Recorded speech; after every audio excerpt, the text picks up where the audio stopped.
Welcome back. It's art time class.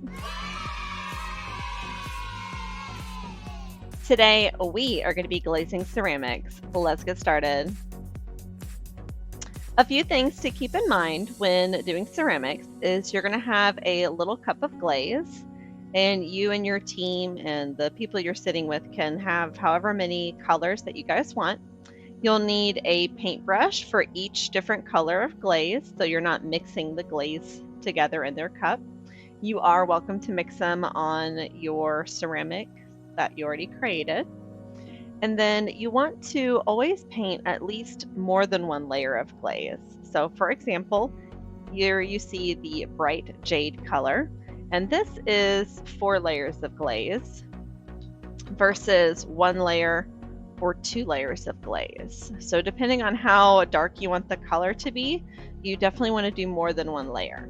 Here is an example of what the glaze looks like dried but not fired, because this is how it looks when it's fired. It gets a lot darker. So when you are glazing, here I have the pink color. This is a beautiful, beautiful pink, but in the glaze form, it is a lot lighter in color. And I'm going to paint the inside to be pink. And I want to paint at least 2 layers or more, depending on how dark you want that color to be.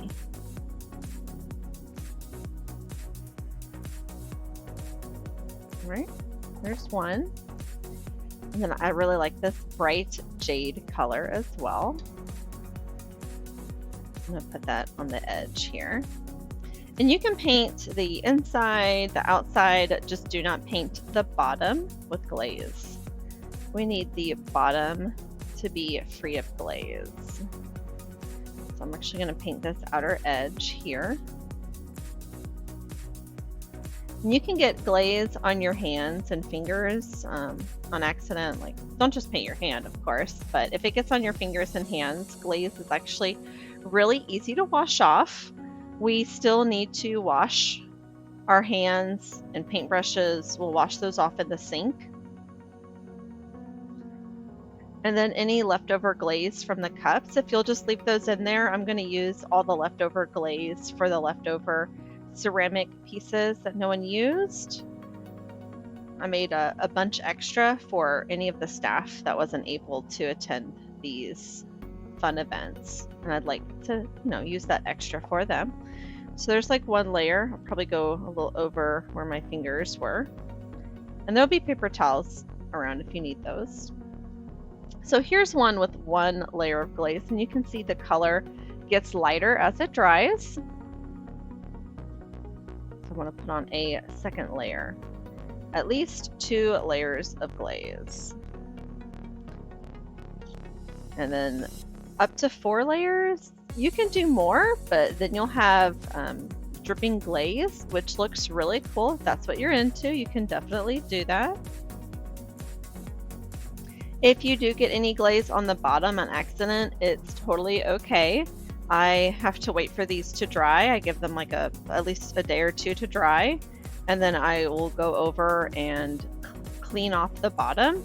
And like I said, it's super easy to wash off with water.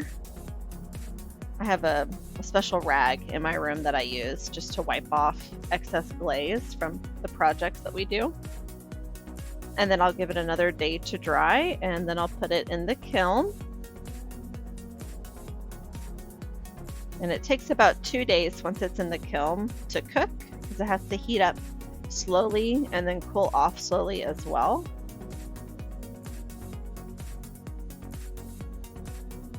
All right. A little bit more of this bright jade. This turned out so pretty on the sample pieces.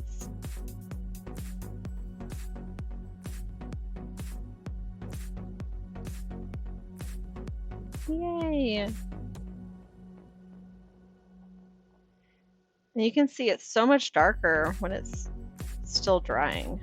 When it's wet here, it's a lot darker in color. But then once it dries, it lightens up a lot. And then once I glaze fire it, it gets this shiny, it turns to this shiny glass. darkening in color. Well, I cannot wait to see what you are going to make. Till next time, keep being creative. Make sure to bring your ceramics to the art room to dry, and take your paintbrushes to the sink and wash your hands in the art room. Bye.